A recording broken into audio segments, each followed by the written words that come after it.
Bom, nós estamos dando continuidade, então, ao entendimento da progressão dos espíritos, né?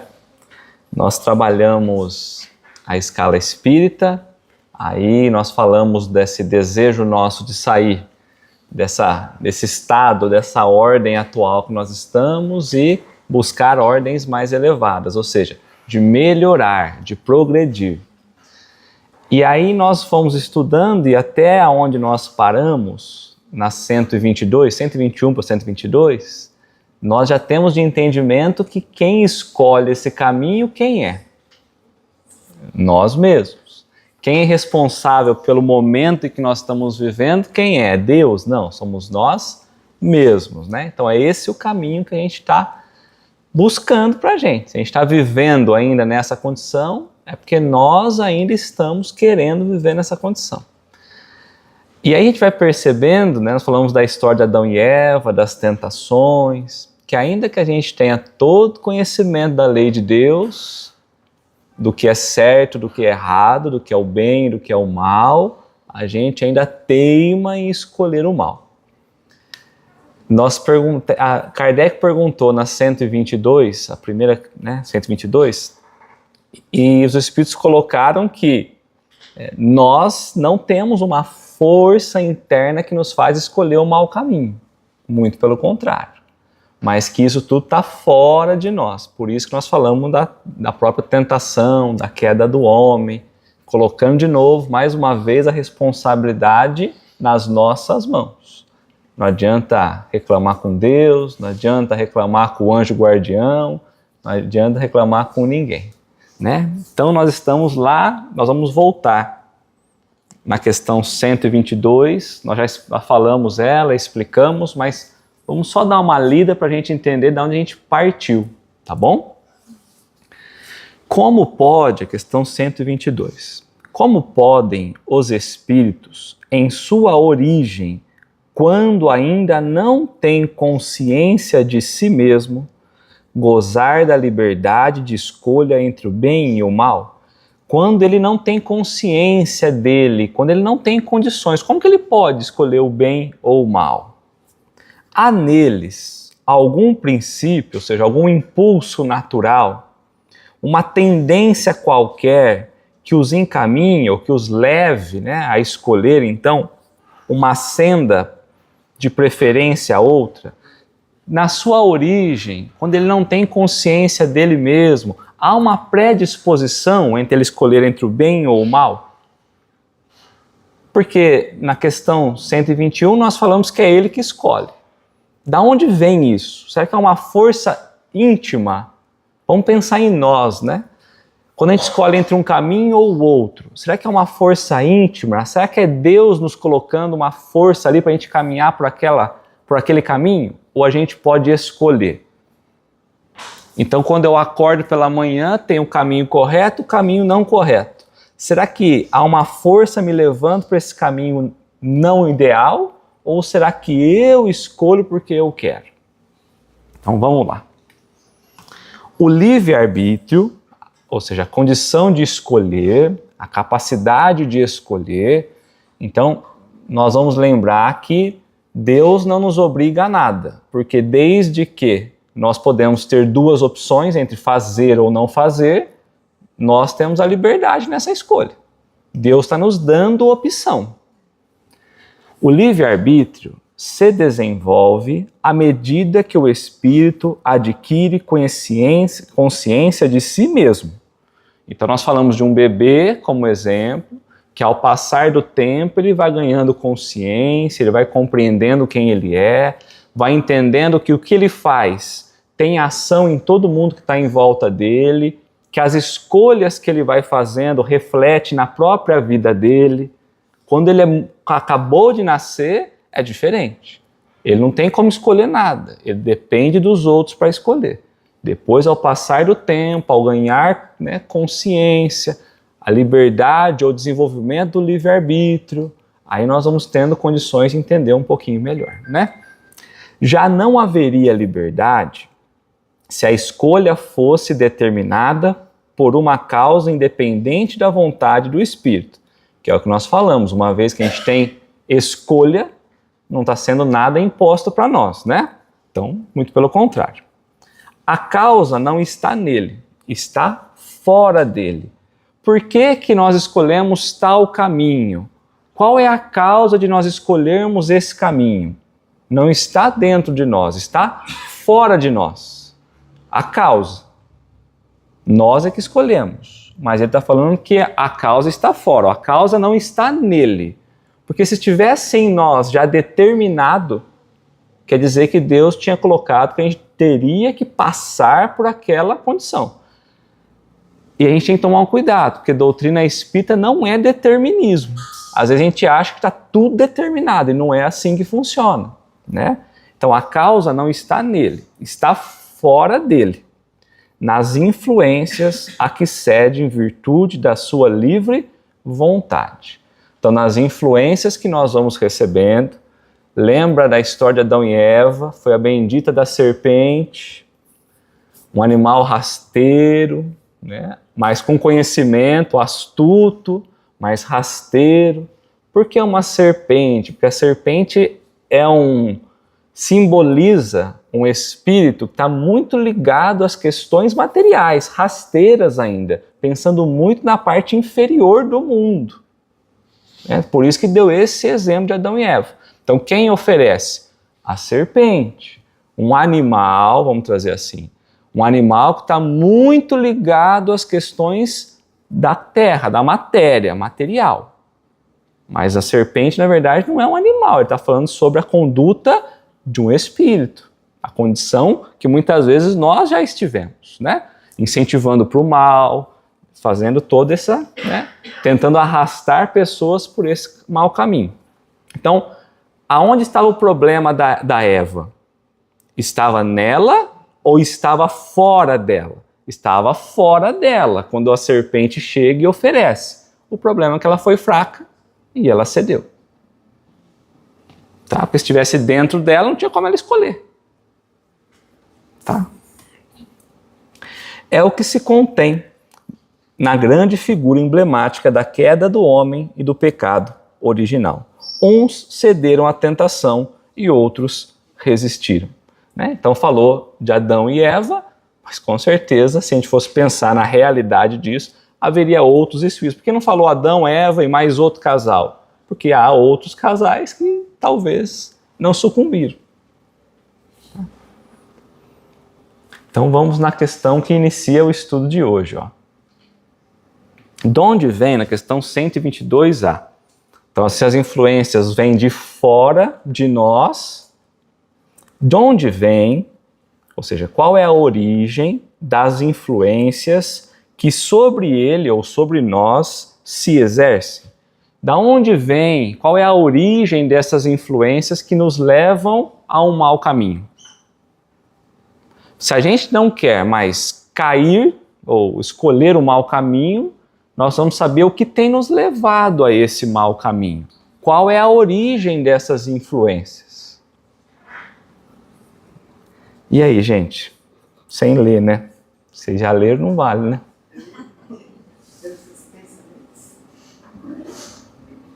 Os pensamentos? Olha lá. A gente volta lá na questão 101, né? Então, ó, de onde vêm as influências que sobre nós se exercem, ou sobre eles se exercem os espíritos? Vêm dos espíritos imperfeitos. Quando a gente volta na escala espírita, lá na questão 101, lá vai deixar muito claro que os espíritos imperfeitos, inclusive, eles ainda se comprazem do mal e que tentam levar as pessoas ou os espíritos também à queda. E eles se sentem até felizes, alguns, com a queda, né, daqueles que não conseguem avançar. Quando perguntou por quê, é porque eles sentem inveja e porque se nós avançamos, eles ficam para trás. Então é favorável que todos nós fiquemos sempre numa condição inferior para que eles não fiquem atrás, né? Então, da onde vem? Vem dos espíritos imperfeitos, que procuram apoderar-se dele, de nós, dos nossos pensamentos, das nossas ações, dominá-lo e que rejubilam como fazê-lo sucumbir. Então, por egoísmo, né, por ignorância, com certeza por ignorância, porque não é o mal, é pela falta de conhecimento, pelo prazer que eles sentem em fazer o outro cair. Então, esse é o processo que os espíritos imperfeitos estão tentando agir sobre nós. Aí nós pensamos assim, aonde estão os espíritos imperfeitos? Aonde? Local. Aqui. Esperando a gente pensar o que eles estão pensando para conseguir criar sintonia. Junto da gente. Na mesma frequência que a gente está, né? Às vezes até um pouquinho longe, mas eles ouvem, não é, nosso sentimento, né? E aí, eles chegam perto, né? Foi isso o que se tentou simbolizar na figura do Satanás. Então, quando você vai ver Jesus ensinando, principalmente sobre o endemoniado lá da região da Gadara, e quando ele vai falar com o endemoniado pergunta o nome do endemoniado, Jesus recebe como resposta o quê? Que o nome é legião, porque somos muitos. Então não era o Satanás, um espírito ou uma entidade que estava influenciando aquele jovem. Era uma legião. Então essa influência dos espíritos inferiores, imperfeitos, com o passar do tempo, em outras crenças, leva-se o nome de Satanás. Mas a gente precisa lembrar o seguinte, se a gente entende que Deus é misericordioso, que Deus é amoroso, é justo, é bom, todas as qualidades que compreendem a Deus, esse que hoje está como espírito imperfeito, ou que está influenciando, um dia ele vai deixar de influenciar, e ele avança. Consecutivamente, quase toda certeza, nós já estivemos nessa condição. E alguns de nós, quando desencarnar, partir para o plano espiritual, talvez assumam essa posição. Então vamos seguir. Até aqui tudo bem? Então está tudo tranquilo que quem influencia a gente para o mal, que fica na nossa mente, vamos trazer a nossa orelhinha, para que a gente escolha os maus caminhos, oferecendo e ofertando, né, o fruto proibido, são espíritos da mesma ordem que nós, espíritos imperfeitos, que ainda têm predominância sobre a matéria, que ainda ficam felizes por fazer o mal. Tal influência só se exerce sobre o espírito em sua origem. Nós sofremos influências até hoje? Sim. Então não é só na origem. Não é só quando Deus nos criou simples e ignorantes, sem conhecimento, sem experiência. Então a pergunta dele, olha, somente nessa origem os espíritos vão influenciar? Porque se ele não tem experiência nenhuma, se ele só influencia no início, e aí se ele escolheu o caminho errado, a tendência é que ele vá experimentando coisas erradas. E aí a pergunta de Kardec vai chegar um momento, então, ele fez a primeira escolha errada, eles afastam e não influenciam mais? Ou sempre influenciam? Porque se sempre influenciar, nós temos que olhar atentamente para tudo aquilo que a gente vai sentindo, pensando, percebendo, que não é nosso. Já é difícil a gente escolher entre o bem e o mal, porque nós ainda somos imperfeitos, que dirá quando tem uma vozinha nos convidando a experimentar outras coisas juntos. Então, da onde vem? Vem de nós? Vem de fora da gente, né? Então, tal influência... Mas a gente também tem influência de espíritos bons, né? Muito. Como Kardec... Por exemplo, você está ouvindo uma palestra, você está pensando em coisas boas. Totalmente. Então, sempre é assim. Senão não existia misericórdia de Deus também, né, divina? Sempre nós vamos ser colocados numa situação de provas, por exemplo, né, num desafio ali, para ver se a gente vai passar na liçãozinha educativa ali. Quem chega primeiro? O espírito que vai nos influenciar para o mal ou o nosso anjo guardião? O anjo guardião, que sempre está com a gente. O grande problema ele não pode interferir nas nossas escolhas. Aí, eu até estava falando sobre isso. Aí vem o tentador, digamos assim, o anjo guardião fala assim, não, confio nele, ele aprendeu, fica à vontade, pode testar. Aí ele vai lá, o obsessor vai lá, o influenciador vai lá, ainda olha para o anjo guardião e fala, você viu só? Você viu, bobão? É isso. Ele não pode, porque o nosso anjo guardião sempre é de uma ordem acima, sempre. Só que ele não pode influenciar, porque se ele influenciar, o que nós aprendemos? Nada.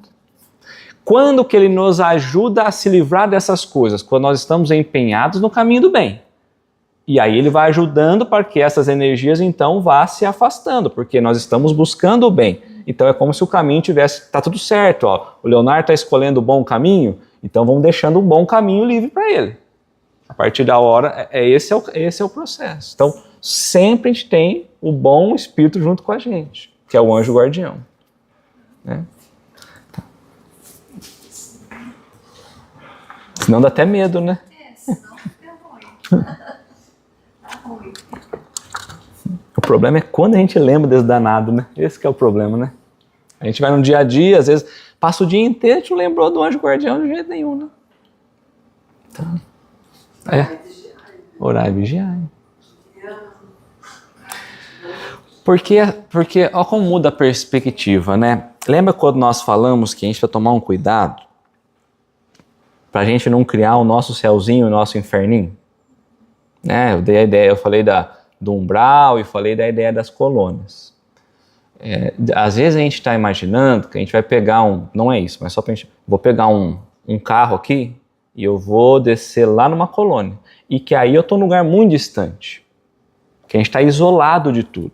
Então a gente tem que só entender a questão do próprio plano espiritual. Porque senão fala, bom, se eu não quiser viver essa experiência, eu pego o carro e eu sumo daqui, vou para outro país e acabou a história.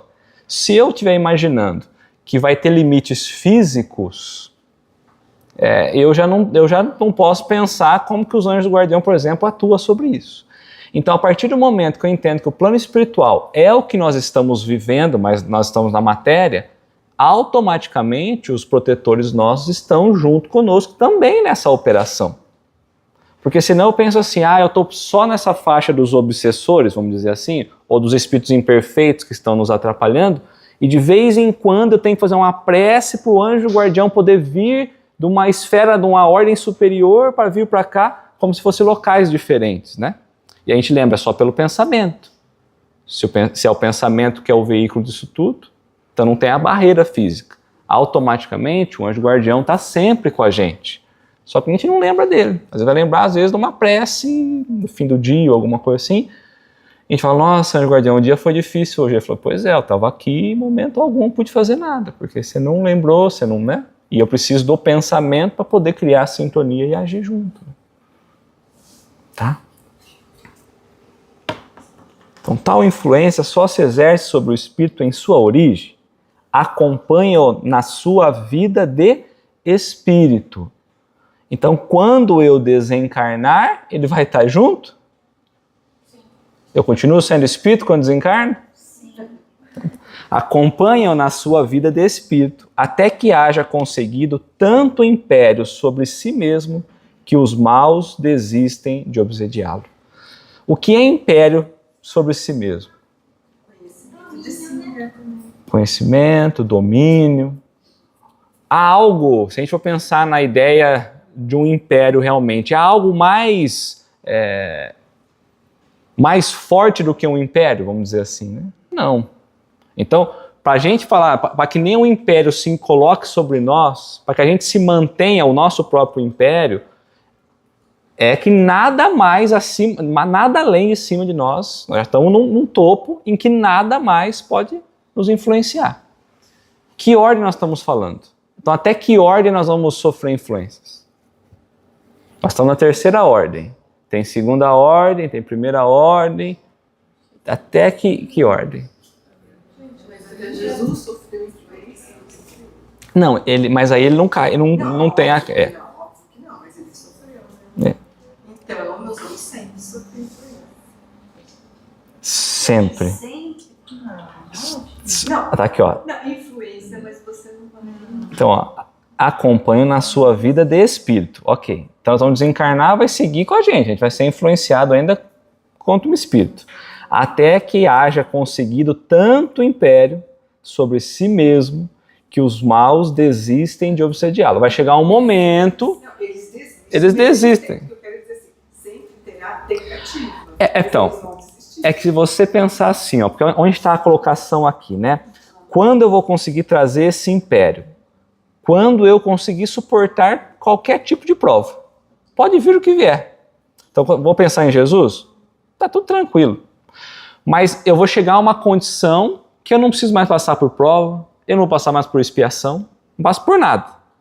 Eu já cheguei numa condição, que é a primeira condição, a primeira ordem, o espírito puro. Então, lá em espírito puro, que eu tenho conhecimento de tudo, mesmo que eles quiserem, eles não conseguem, como espírito. Então, a gente não pode imaginar que tem um espírito de terceira ordem tentando influenciar Jesus. Porque eles vão cansar, não tem, é sem, né? Porque eles não precisam, Jesus não precisa provar mais nada. Então, mesmo que eles ficarem tentando ali... Também não tem brecha, né? Jesus vai olhar para eles e falar assim, ó, pai, perdoa. Não sabe o que faz. Né? E aí, né? Então, esse domínio de si mesmo é muito, muito longe da gente imaginar ainda. Por que não de segunda ordem? Porque de segunda ordem ele ainda tem predominância ali, mais do espírito que matéria, mas ele ainda tem um pouco de material. Né? Mais predominância do bem, mas ele ainda não é 100%. Ele faz tudo pensando no bem, mas mesmo assim pode ser que em algum momento ele esteja equivocado ali. Né? Tá? Tudo bem?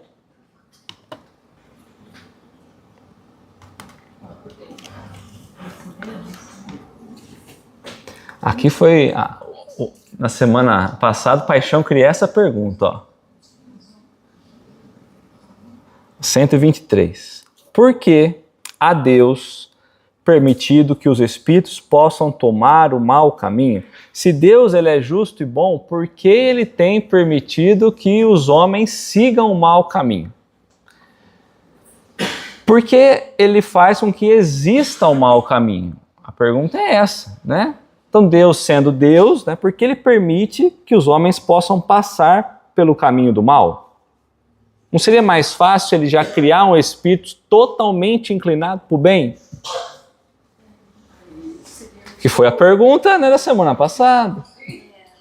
Eu continuo achando que sim. Porque daí vai ficar tudo em série, né? Vai ser que não vai ter nem individualismo. Não vai ter nada. Vai ser tipo robô. Né? Mas às vezes assim, bom, Fazer olha, espírito em série. eu vou criar uma leva de espíritos aqui, e eles vão acertar tudo, né? Então não vai ter nem condição de ele escolher um caminho do mal, que a tendência interna vai ser tudo para o bem, né? Então por que Deus não fez isso? Ele gosta de diversidade. Ele gosta de aventura, é isso? Ele gosta de diversidade. Ele gosta de diferente. Nada igual. Nada igual. Então, os espíritos vão devolver duas perguntas para a gente. Essas perguntas, ao primeiro momento, pode parecer, para alguns que não, foi muito leve, para outros pode parecer que foi até muito duro, mas na verdade eles estão querendo que a gente só pense nisso. Então, ó, por que Deus então tem permitido que os espíritos possam tomar o mau caminho? Como que a gente pode, então, ó, como ousais pedir a Deus conta dos seus atos? Como que a gente pode julgar o que Deus está fazendo? A gente não tem condições. É isso que eles estão dizendo.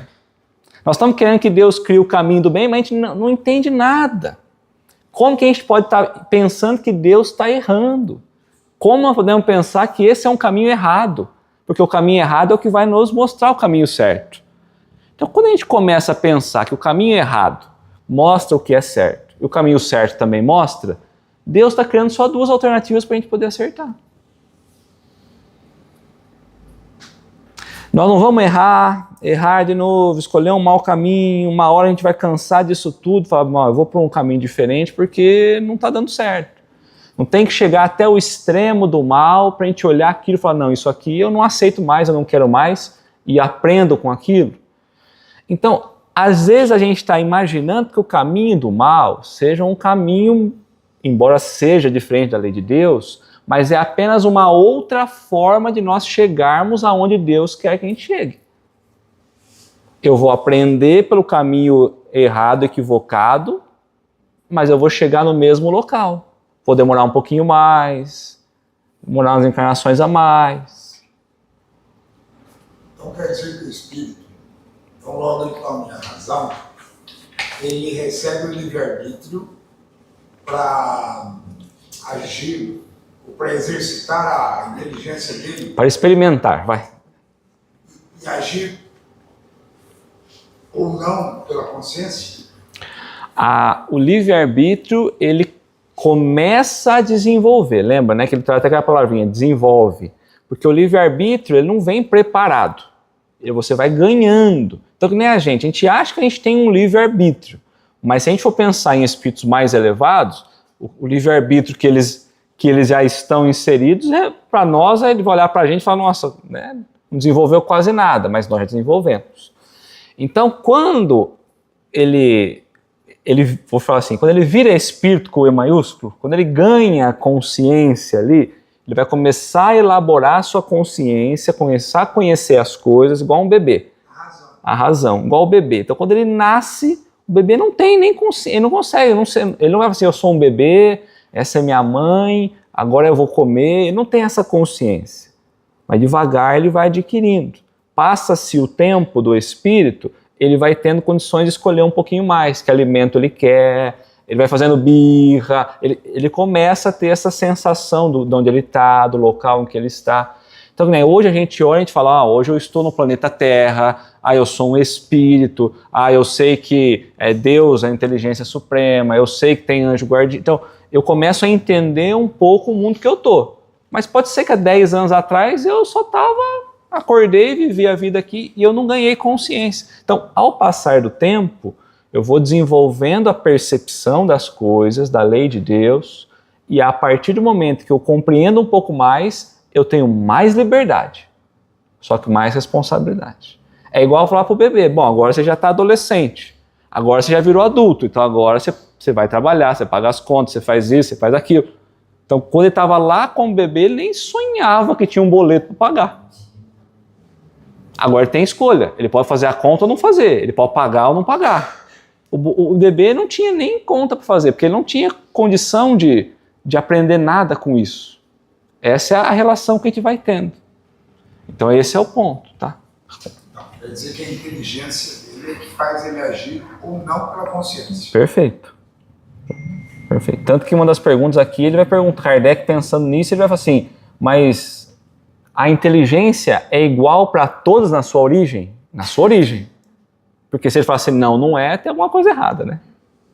Porque senão Deus criou um mais inteligente, com a capacidade mais que o outro, né? Ele vai chegar daqui a pouquinho nisso. Tá? Então primeiro ele fala, como ousais pedir a Deus conta dos seus atos? Depois a outra pergunta, supondes poder penetrar-lhe os desígnios? Será que nós temos condição de entender os desígnios de Deus? Será que a gente tem condição de olhar para o que a gente está vivendo e entender realmente o que Deus espera? A gente fala, é uma felicidade, é uma perfeição, a gente tem que se melhorar, é a moral e intelectual, mas a gente sabe os desígnios, sabe a intimidade desse processo? Não, a gente não sabe. Então a gente ainda não sabe. Então ele já coloca para nós duas questões para que a gente possa se situar. Olha, aonde que você está aí mesmo? Você está questionando Deus, mas aonde que você está? Em que andarzinho que você está?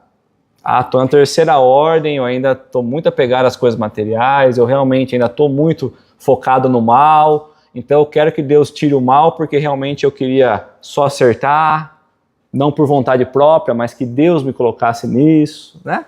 É igual pensar que enquanto bebê, depois a gente cresce, como adulto, eu não quero trabalhar, não quero responsabilidade, não quero nada, e eu olho para os pais e falo, vocês vão me tocar até eu desencarnar. Não, né? Então essa é a condição, né? Tá? Podeis, todavia, dizer o seguinte, a sabedoria de Deus está na liberdade de escolher que Ele deixa a cada um. Ou seja, Deus ele é justo, se Ele deixa eu escolher ele está exercendo a justiça? Sim. Então Deus é justo com todos nós. Então vamos lá, ó. Podeis, todavia, dizer o seguinte: a sabedoria de Deus está na liberdade de escolher que Ele deixa a cada um, porquanto assim cada um tem o mérito das suas obras. Lá na questão 121 ele falou que quem era responsável? Nós. Então ele deixa escolher, olha, você quer fazer uma grande obra como Espírito, você é a obra. Lembra que ele falou, ó, o projeto de Deus para cada um é que a gente chega ao estado de perfeição. Então o grande projeto nosso é o quê? Nós. Ah, Leonardo, mas eu achei que era ajudar o outro. Mas ajudando o outro você está desenvolvendo você. Ajudando a humanidade você está ajudando você. Então o grande projeto somos nós. É um projeto individual, que eu vivo no coletivo. Sempre isso. Então a partir do momento que eu posso escolher, eu vou definir qual a obra que eu vou sair daqui, deixando a vida material e chegando para o espiritual. Cheguei aqui, depois dessa experiência toda. Tá, que obra você tem para apresentar? Em você. No espírito, porque o corpo ficou, a família ficou, a sociedade ficou, a humanidade ficou, tudo ficou. Estamos vivendo agora o plano espiritual. Então a grande obra somos nós. É o que ele está falando. A partir da hora que eu posso escolher, eu posso entender como eu quero apresentar a obra, que parte da obra. Chama lá a construtora e fala, apresenta em qual parte da obra que você está. Só que nós somos os próprios construtores. Então, quando a gente pensa, vamos lá, vamos voltar. Quando a gente pensa no caminho do mal ou um caminho errado, nós não vamos falar que perante Deus tem um caminho certo, um caminho errado. Tem um caminho que nos leva direto à etapa que a gente pode passar e tem um caminho que a gente vai ter que dar outras voltas até achar esse caminho. Porque se eu penso assim, eu sempre vou nesse exemplo, né? Mas se eu olho para o criminoso e acho que ali não é um caminho que Deus possibilitou, Deus falhou. Mas aí eu vou olhar para aquele caminho, para aquelas escolhas, e eu falo assim, mas Deus queria então que ele estivesse ali? Bom, se ele não aprendeu por aqui, Deus criou então esse outro caminho aqui para que ele passe essa etapa, que seja mais dolorido, que seja mais demorado, mas também é. Então tem gente que aprende no amor, na dor, a gente não ouve muito isso. Esse é o caminho de Deus. Filho, eu quero que você aprenda. Se o caminho do bem você não escolheu porque você não aprendeu, que você aprenda no caminho da dor. Nós vamos chegar junto ao mesmo local. E a gente começa a entender então essa justiça de Deus em escolher. É uma escolha. Hoje diversas pessoas escolheram não vir por causa do frio, por exemplo. É uma escolha. Vai ter que esperar acabar, vai ter que esperar subir, vai demorar um pouquinho mais para assistir a aula. Nós estamos fazendo uma analogia à ideia, né, dessa perfeição. Aqueles que escolheram esse caminho vão ter acesso mais rápido, vamos dizer assim, ao conteúdo. É só isso. Agora, quem não ficou, então vai perder alguma coisa? Vai ser alguém que eu vou olhar, Deus vai olhar e falar, filho, você escolheu um caminho mal, está errado esse teu caminho. Não, filho, vai demorar só um pouco mais. Tá? Podemos passar? Então eu trouxe para nós, lá na Gênesis, ó, entre o bem e o mal, para a gente refletir um pouquinho. Ó o Kardec colocou para a gente. Ó. Sendo Deus o princípio de todas as coisas, e sendo toda sabedoria, toda bondade, toda justiça, tudo que dele procede há de participar dos seus atributos. Porquanto, o que é infinitamente sábio, justo e bom, nada pode produzir que seja ininteligente, mau e injusto. O mal que observamos não pode ter nele a sua origem. Então, o mal que eu estou olhando, eu não posso pensar que Deus criou o mal, mas Ele deu a opção de eu escolher esses caminhos para que eu pudesse chegar. Nós, por influências externas, vamos escolhendo seguir outros caminhos. Deus fala, tudo bem, vai ser um processo mais longo para você chegar. Você escolheu, mas eu não criei esse caminho. Porque se eu crio, seria uma obrigatoriedade você passar. Então, quando nós fomos na questão 120, ele perguntou, todos precisam passar pela fileira do mal para chegar na fileira do bem? Pela estrada do bem? Não. Mas da ignorância, sim. Então, quando a gente não conhece, a gente vai escolhendo outras etapas, outros caminhos. Tudo bem? Então, vamos seguindo. Ó. Tendo o homem que progredir... Então, vamos voltar. A gente só tem um caminho, que é avançar. Então, o homem tem que progredir. Quando nós falamos lá, existe um projeto para cada um de nós, que é a gente melhorar, progredir, avançar, elevar. Então, qual é a nossa meta? Melhorar, progredir. Então, tendo o homem que progredir, os males a que se acha exposto são os estimulantes para o exercício da sua inteligência. Então, os males que nos são ofertados, as escolhas, né, as serpentes que vão aparecendo, as tentações, é uma condição de a gente exercitar a inteligência. De eu olhar pelo que eu já conheço, analisar, pensar, refletir, e aí eu escolho. Porque se eu não tiver condição de escolher, estaria errado. De todas as suas faculdades físicas e morais, incitando-o a procurar os meios de evitá-los. Se ele nada houvesse de temer, nenhuma necessidade o induziria a procurar o melhor. O espírito se lhe entorpeceria na inatividade, nada inventaria, nem descobriria. A dor é o aguilhão que o impele para a frente na senda do progresso. Então, a humanidade só avança porque tem coisas para descobrir, para desenvolver, porque passa necessidade, porque falta conhecimento. Então, se tudo já tivesse desenvolvido, ninguém se esforçaria, todo mundo ficaria numa paz eterna. Por que eu vou me esforçar? Por que eu vou tentar aprender? Por que eu vou gastar meu espírito? Por que eu vou aprender? Vou gastar, tentar conhecer coisa a mais? Está tudo aqui, um paraíso desenhado já para nós. Então é o que ele está colocando. Se eu tenho coisas a desenvolver, eu preciso ter essas etapas. E a dor é um aguilhão. Então imagine, se eu estou indo na reta, na estrada, e eu estou num ritmo bom, ninguém vai ficar, vão me espetando para eu ir, né? Mas se eu estou enrolando, se eu empaco, aí vem uma dorzinha daqui, uma dorzinha dali, para poder estimular a gente para frente. Alguém não tem dor? De que dor nós estamos falando?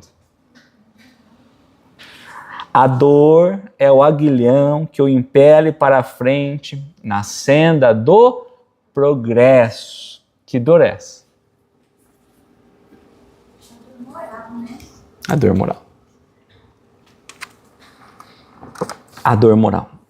Quando a gente desencarna, é apresentado para nós o balanço, e aí dá aquela dor moral da condição que a gente se encontra ainda, daquilo que a gente poderia ter feito e não fez. E aí a gente vai falar o quê? Quero retornar, eu quero ajustar, eu quero... vamos voltar, porque eu quero progredir. E aí eu sou obrigado, então, pelos caminhos errados que eu tive, pelas relações que eu deixei de ter, ou pelas más relações, eu vou tentar voltar para corrigir. Essa dor moral, ela vai fazer eu tentar acertar o caminho agora. Então vamos voltar, reencarna de novo, uma nova experiência. E aí eu vou ser colocado de novo entre as duas estradas. Eu posso seguir pela certa ou fazer tudo igual de novo. E aí, quando desencarnar, a dor moral está ali de novo, impelindo a gente de novo. Então esse medo que ele coloca aqui, né, é o medo de mais uma vez eu fracassar. Então a gente olha para a vida e fala, nossa, estou com medo danado de estar fazendo a coisa errada. Então vou pensar, vou pegar a inteligência, a condição que eu já tenho e vou colocar para ver se realmente, então, o meu receio, o meu medo de estar fazendo errado, vai buscar eu tentar olhar para a situação e ser mais racional. Tá? Porém, os males mais numerosos são que os homens criam pelos seus vícios. Os que provém do seu orgulho, do seu egoísmo, da sua ambição, da sua cupidez, de seus excessos em tudo. Os males mais numerosos, porque quando eu não tenho conhecimento, nós não temos, eu não sabia. Então, se eu cometi algum equívoco, eu aprendi a partir dali e não posso mais errar. Nós demos exemplo da questão de múltipla escolha. Vai lá, filho, escolhe qualquer pergunta, qualquer resposta, depois te dou o gabarito. Você vai aprender pelo gabarito o que está certo e o que está errado. A partir da hora que eu já aprendi, é o que ele está falando aqui. Quais são os mais numerosos equívocos nossos? Os que vêm dos vícios. Foi tão gostoso fazer aquilo, tão gostoso aquela posição social. E aí a gente começa de novo a tentar viver aquilo que nós já vivemos lá atrás, que seria a pedra de tropeço e que é a pedra de tropeço de muitos, né? Deus promulgou leis plenas de sabedoria, tendo por único objetivo o bem. O objetivo é a gente acertar. Então, mesmo que eu escolha um outro caminho, ele vai dando oportunidade de eu retornar à estrada e poder acertar. Então, Deus promulgou leis plenas de sabedoria, tendo por único objetivo o bem. Em si mesmo encontra o homem tudo o que lhe é necessário para cumpri-la.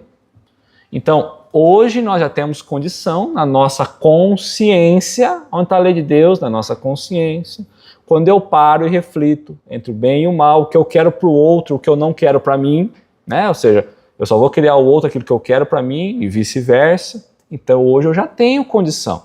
Eu só vou poder ser cobrado dessa dor da consciência daquilo que eu sei. Do que eu não sei, não. Mas todos nós já sabemos.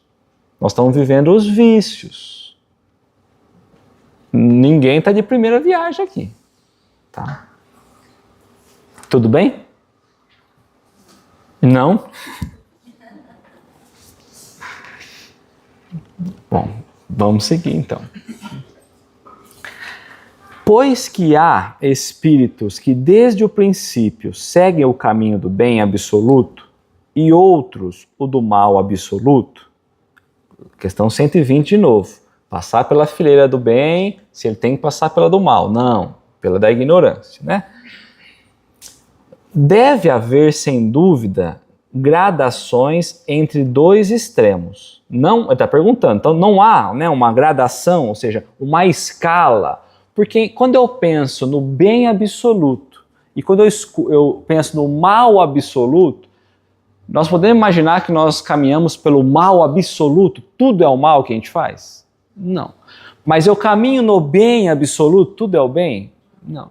Então, analisando e percebendo isso, conversando com os espíritos e percebendo que cada espírito estava numa condição diferente, Kardec quer saber, então há uma gradação entre eles, né? Cada um está fazendo um pouco mais do bem, um pouco mais do mal, né? Cada um está numa condição nesse entendimento. Tem gente que está acertando mais, tem gente que está acertando menos. É isso que ele está perguntando. Tá? Tem gente que segue o bem, pessoas que seguem o mal. É isso que a gente pode tirar daí? Tem mais alguma? Então vamos lá. Sim, eles concordaram com Kardec, né? Certamente os casos intermediários constituem a grande maioria, né? Então a maioria dos espíritos estão no meio dessa escala, nem no bem absoluto, nem no mal absoluto. Eles concordaram com Kardec, né? E vai dizer, olha, a maioria não vive nos extremos. Que tá tudo certo, né? Porque se tivesse a maioria, se Deus continua criando até hoje, como Jesus disse, né? Meu pai trabalha até hoje e eu também, se continua saindo da esteirinha, né?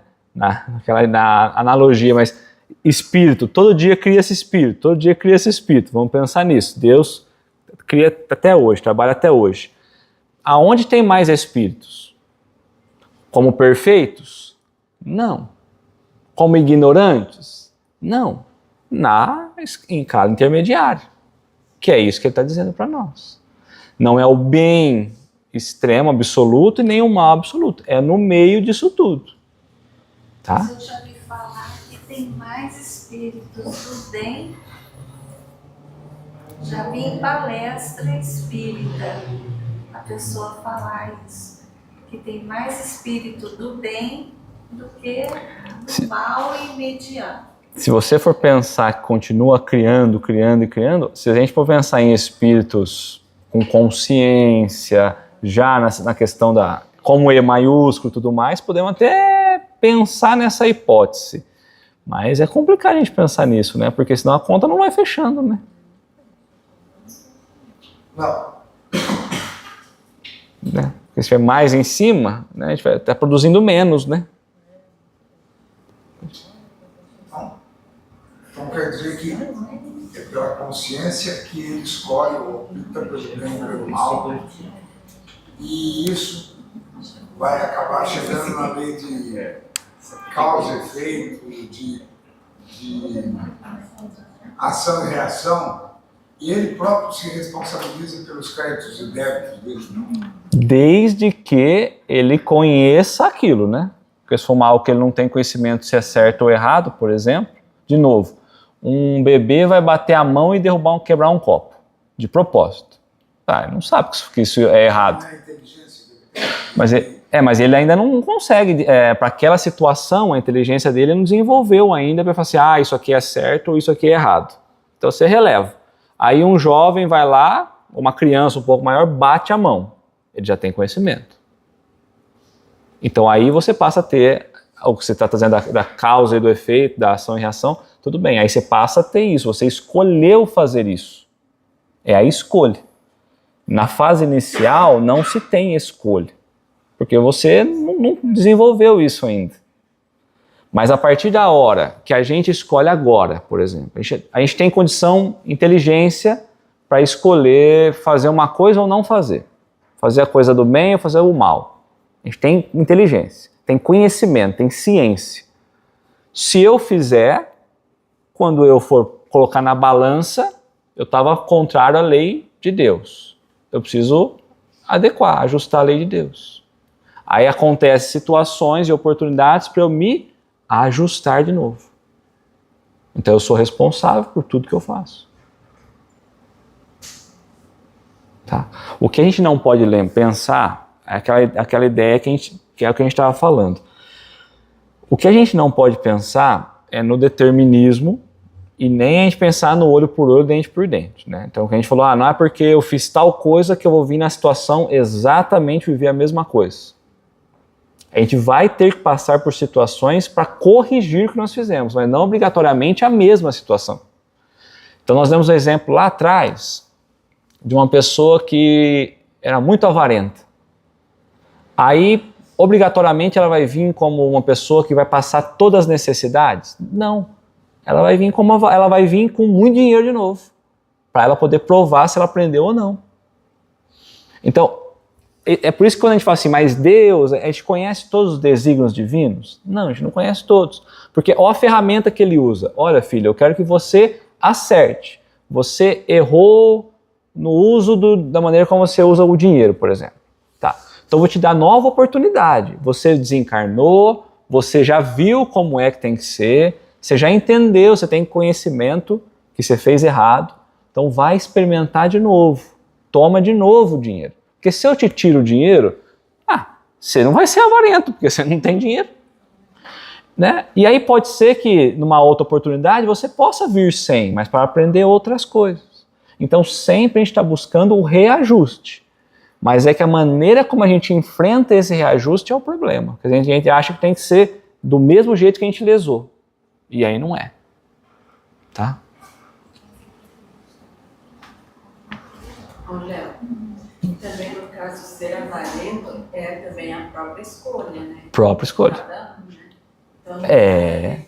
com o passado também, né? Sim. A escolha no momento, né? Pode ser que ele escolheu agora agora, essa situação você vai com um grande recurso, por exemplo. E não precisa ter muito recurso, pode ter pouco e ser avarento também, né? Mas vamos pensar com muito recurso, né? E aí você vai ser avarento. Você já foi avarento em outra encarnação? Não. Então é a primeira vez que você vai passar por essa experiência. Só que se você fizer ela mal, experimentar ela mal, obrigatoriamente você volta numa outra situação para corrigir isso, para aprender sobre isso. Sempre é o aprendizado, tirar o conhecimento. Porque eu assim, eu não sei como vou explicar o que eu penso, né? Eu nunca penso assim, porque na outra vida aconteceu assim, eu não fiz bem, agora eu estou fazendo dessa vez. Eu acho que sempre é uma escala, né? Por pior que você tenha sido, alguma coisa de bom você fez, você subiu um pouco. A partir do momento que você sobe um pouco, o desafio se torna maior. Aí as ofertas, entre aspas, né? Sim. São algumas que você vai ter um desafio muito grande para cumprir ou não, para fazer aquilo que não deve ou realmente não fazer, né? Perfeito. Eu penso dessa forma, sabe? Que a gente está sempre subindo uma escada muito grande. É isso aí. Até chegar lá em cima. Você tem isso. E a gente pode afirmar, se a gente quiser, né? Não precisa, porque é óbvio essa afirmação.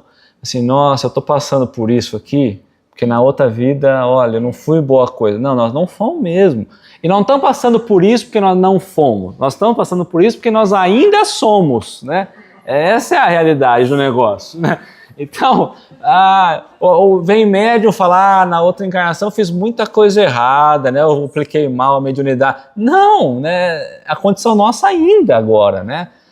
Então a gente tem muito enraizado essa ideia se eu fiz isso, eu venho com isso, né? E isso estraga a ideia do plano divino, né? Esse é o problema, né? Porque aí, se eu for pensar que se eu ferir, se eu cortei o braço de alguém, eu preciso vir sem braço, eu não aprendi. Eu fui obrigado a vir assim.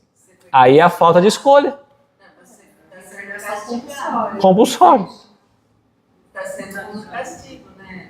Mas porque foi dado escolhas, e agora você é colocado numa situação para você aprender de fato. Mas a gente é colocado em diversas escolhas, né? No caso, se vier sem o braço, porque aconteceu, está sendo quase que um castigo. É isso. Não é essa a ideia. Não. Pode ser que eu vá vir em alguma oportunidade sem? Pode ser, mas... né? Sim. Exatamente. Não obrigatoriamente. De repente, não é assim também, mas de repente se um pai tem um filho que nasceu sem braço, será que era melhor ele ou o filho? A gente aprende mais com qual, hein? Então é mais fácil, não é? A lei divina ela é mais maravilhosa do que a gente imagina, né? Eu ouvi o Emanuel Cristiano uma vez falando que assim, é muito difícil a gente conseguir entender ou enxergar o que é expiação e o que é prova. Eu falei, como a gente não consegue, vamos passar pelos dois bem, vamos fazer Exato. bem as duas, né? Sem entender qual que é a prova e qual que é a expiação, né? Exato. Toda expiação é uma prova, mas nem toda prova é uma expiação. Então é difícil da gente entender, né? Porque uma prova é um momento que você é colocado para ver se você aprendeu, mas assim, estou tendo uma prova, vai lá, vamos ver o que você consegue desenvolver naquela prova. A expiação vem, filho, você já errou na prova, vai lá, ajusta, corrige, vamos ver, aí a gente vê se você aprendeu ou não aprendeu, né? Então você tem esse papel, é difícil realmente você pensar nisso, né? Então, também se a gente for parar, é bom nem pensar. não importa se é prova, se Não, a gente tem que exato. procurar sair da melhor forma. Exato. Que é o que ele colocou mesmo, é tão difícil, ignora e vamos embora, né? É isso aí. Em algum momento ou alguma situação, pode ser retirado o livre-arbítrio? Pode ser retirado. Não, porque ele vai se desenvolvendo. Você pode pensar, vou pensar em escolhas, eu não sei nem que exemplo que eu posso te dar. várias encarnações, eles sempre fazendo errado. Então, mas olha, é isso que eu ia falar para você. Imagina assim, ó. Eu vou trazer um exemplo que não é um exemplo, mas você vai entender o que eu vou querer dizer. Você vai chegar, hoje, você acordou. Então, você de manhã você vai comer, no almoço você vai comer, você escolhe o que você quer comer. Nós podemos falar, não falando de coisa cara, falando de variedade. Então, você pode escolher comer isso, comer aquilo. À noite você come, tá. Quem nasceu lá na África, não só na África, mas eu vou dar um extremo, em regiões muito precárias, no Brasil também tem, mas ele tem escolha de comer? Ele tem, mas tem aquilo. Diminuiu o livre-arbítrio dele. Totalmente. Então, não precisou tirar o livre-arbítrio. Você muda a situação, você muda a localidade, automaticamente eu vou pensar que alguém daquela região, digamos assim, tem a mesma liberdade que eu tenho. Não tem. Então ele não perdeu o livre-arbítrio. Ele não tem tantas opções para isso. Entendeu? Então você vai mudar para um país, por exemplo, que as leis civis restringem, por exemplo, a mulher. A mulher tem o livre-arbítrio dela, ficou limitado. Então você vai aprendendo nas situações, no convívio social, mas a liberdade, a condição de agir, ela tem, mas aquele local não permite que desenvolva aquilo. Só que a gente vai reencarnar naquele meio, naquele ambiente que eu preciso para poder Muito perfeito. me corrigir. O local de encarne, de nascimento e de vivência nossa está ligado exatamente àquilo que a gente precisa aprender. Agora, o que existe é assim, ó. Então, eu ganhei um conhecimento, eu falei da arte na semana passada, né? Então, não necessariamente na próxima encarnação, eu vou vir com a condição de desenvolver a arte como eu tenho conhecimento. Ou às vezes porque eu posso me perder, ou às vezes porque agora não é hora de eu aprender outra coisa. Então aí você fala assim, mas eu não tinha o livre-arbítrio. Não, mas combinamos que você, né, enquanto encarnação, projeto de encarnação, não chegamos a espianar no compulsório, né? No projeto de encarnação, nós combinamos que nós não íamos levar isso tão ostensivo, digamos assim, para você praticar. Porque você não vai precisar dela agora. Você vai desenvolver outras áreas, por exemplo, entendeu? Então, mas não é o livre-arbítrio. Aí você tem áreas que são diminuídas, as sensibilidades, para desenvolver outras. Livre-arbítrio é uma dádiva, não uma coisa ruim. Dádiva. É uma bênção. Mas por que a gente escolhe um caminho errado? Por ele também. Então ele é uma bênção, mas a maneira como a gente usa, ele vira um castigo na nossa vida, né? É a porta larga, muito bem. Deus dá a condição, mas a gente que decide. Mas é isso aí.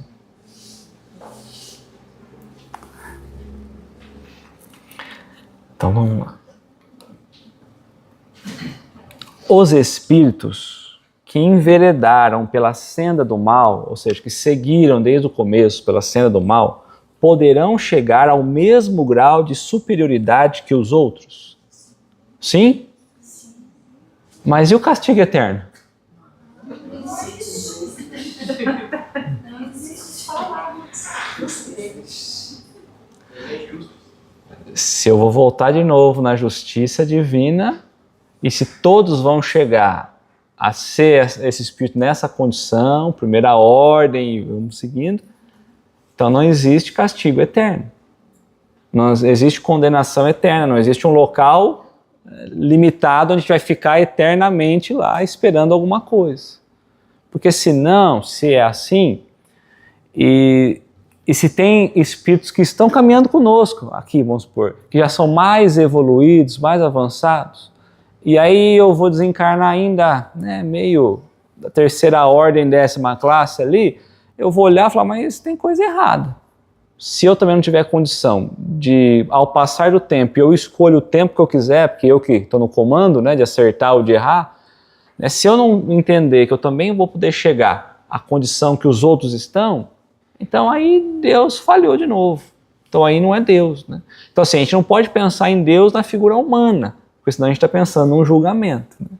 Então pensa como uma inteligência, como um processo automático, digamos assim, não é isso não, é uma inteligência, mas que automaticamente vai se regulando diante da lei estabelecida, né?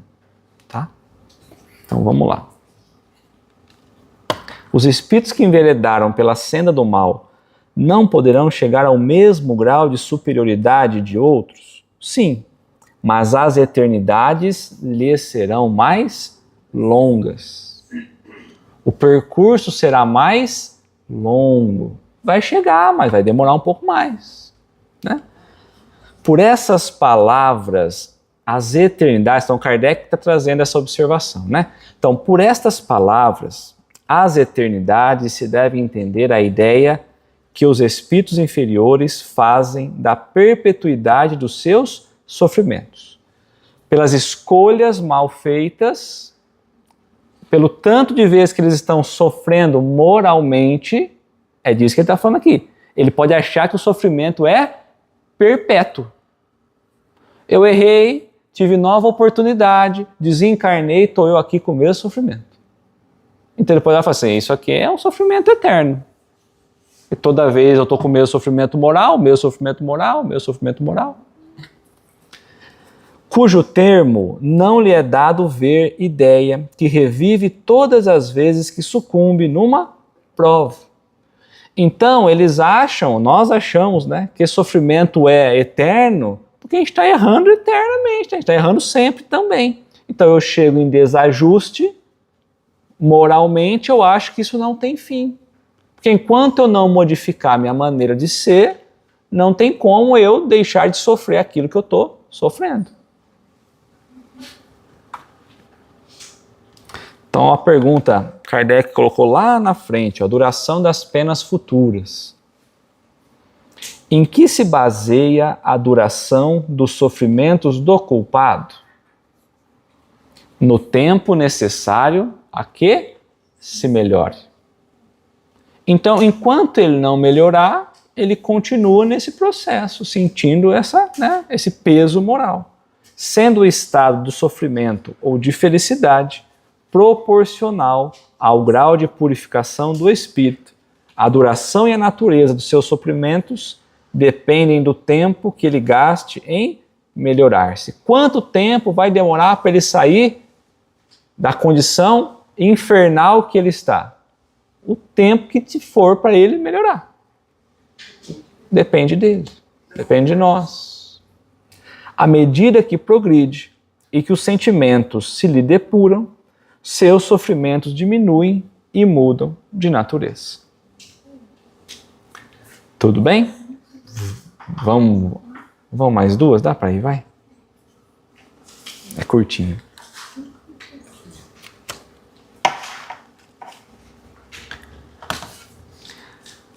Questão 126.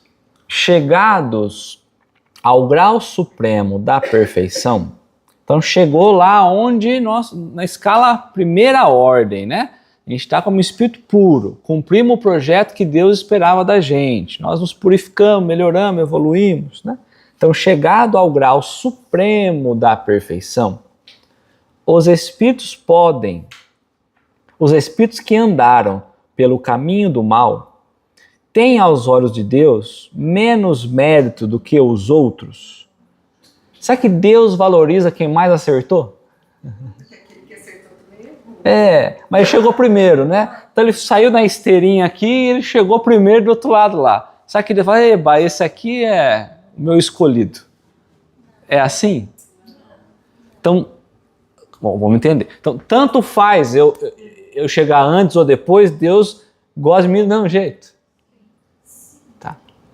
Mas não é por isso que a gente vai também ficar, né, patinando, porque aí não chega nunca. Por isso que eu falei, vamos devagar. Porque senão fala, deixa aí, encarnação que vem a gente arruma, e é isso aí que a gente está fazendo. Como os nossos filhos, cada um tem um jeito, a gente não gosta mais ou menos do outro, né?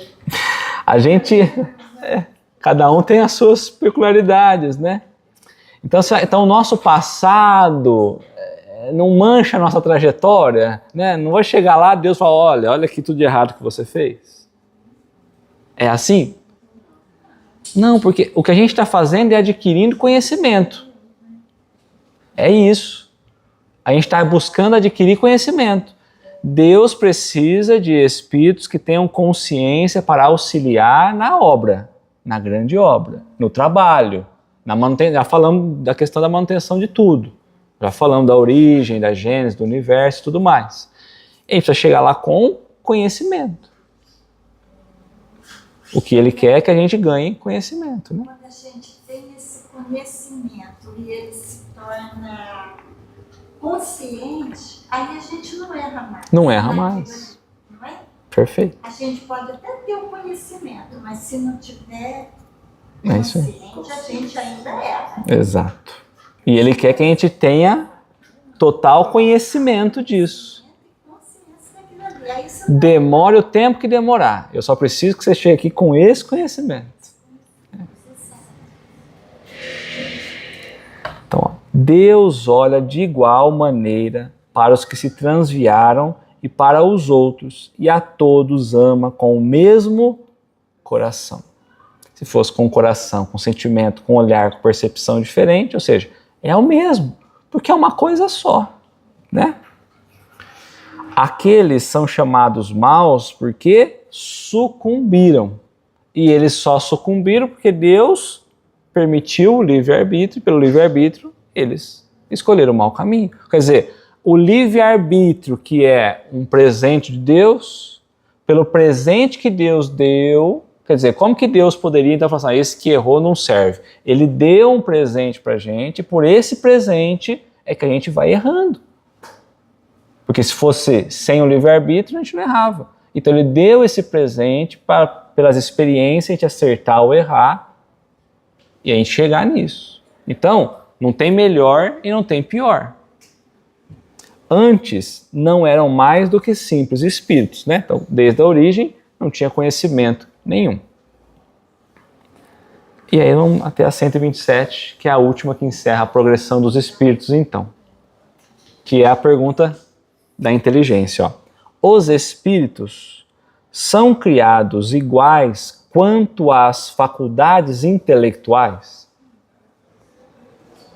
Se não for, Deus saiu de novo da lei de justiça, porque ele colocou uns mais inteligentes do que o outro, uns com capacidade de conhecimento mais do que o outro, certo? Então os espíritos são criados iguais quanto às suas faculdades, porque se um for mais inteligente que o outro, um pensa melhor do que o outro, um raciocina mais do que o outro. Então fere de novo o entendimento de justiça divina, tá? São pela razão, são diferentes ou são iguais, criados iguais quanto à inteligência? Iguais. O problema é na hora de exercitar a inteligência. É isso aí. Os espíritos são criados iguais quanto às faculdades intelectuais? São criados iguais. Porém, não sabendo de onde vem, preciso é que o livre-arbítrio siga o seu curso, ou seja, é a mesma base para todo mundo. O livre-arbítrio vai se desenvolvendo, ele vai escolhendo. Eles progridem mais ou menos rapidamente em inteligência, como em moralidade. Então, dependendo do esforço, do interesse que a gente avança mais em inteligência, avança mais em moralidade, depende da gente. Os espíritos que desde o princípio seguem o caminho do bem, nem por isso são espíritos perfeitos. Porque a gente tem a ideia de que, tá bom, aquele que vai escolhendo os caminhos corretos, ele é um espírito perfeito, porque ele está escolhendo o caminho correto.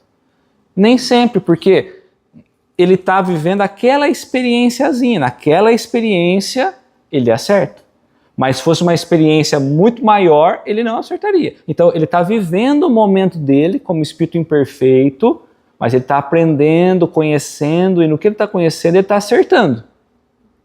Mas se eu falar para ele de coisas que só um espírito de segunda ordem sabe ou tem condição, fatalmente ele erraria, porque não tem conhecimento. Então é gradual. Não quer dizer que ele é perfeito. Ele é um imperfeito ganhando conhecimento nessa escala, tá? Isso quer dizer que a moralidade não está na inteligência, está na consciência. Está separado. Questão 780, lei do progresso.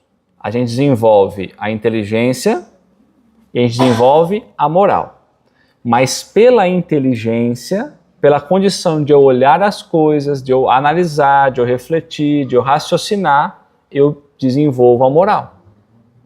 A maioria das vezes é a inteligência que arrasta a moral.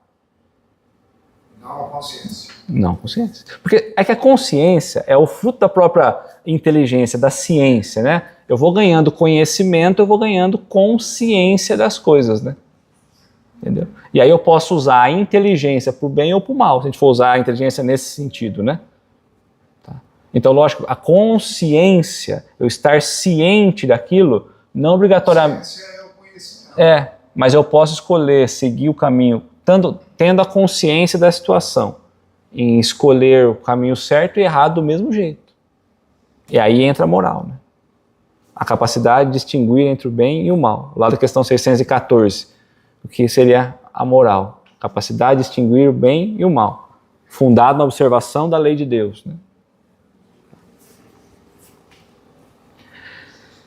Não tem, é certo, então os espíritos que desde o princípio seguem o caminho do bem, nem por isso são espíritos perfeitos. Eles estão aprendendo as experiências. Não tem, é certo, maus pendores, mas precisam adquirir a experiência e o conhecimento indispensável para alcançar a perfeição.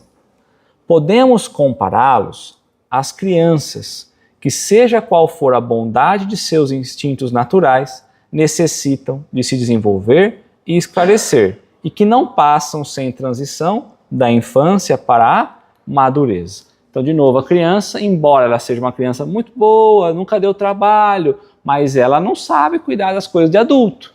É preciso que ela vá passando as etapas, ainda que ela seja legalzinha, fazendo as coisas corretas, mas tudo na sua fase de aprendizado. Não tem como a gente tirar uma criança e falar, então vai viver a vida adulta. Não, ela tem que ir se desenvolvendo até chegar nessa etapa. Simplesmente assim como há homens que são bons e outros que são maus desde a infância, também há espíritos que são bons ou maus desde a origem, ou seja, nas escolhas, com a diferença capital de que a criança tem instinto já internamente formado. Porque a criança é o quê, gente? Um espírito que já passou diversas experiências como espírito. Então ela tem um instinto ali, está dizendo. Agora o espírito na sua origem, ele não tem nenhum instinto. Lembra, ele deixou o princípio inteligente e virou espírito. Então ele não tem nem instinto ali ainda, está começando. É diferente, né? Com a diferença capital de que a criança tem instinto já inteiramente formado, enquanto que o espírito, ao formar-se, não é nem bom nem mal. Tem todas as tendências e toma uma ou outra direção por efeito do seu livre-arbítrio. Ou seja, cada um constrói, né, a sua etapa de acordo com as suas escolhas, né? Tá bom? Do livre-arbítrio. Tudo bem até aqui? Certo? Alguma dúvida? Não?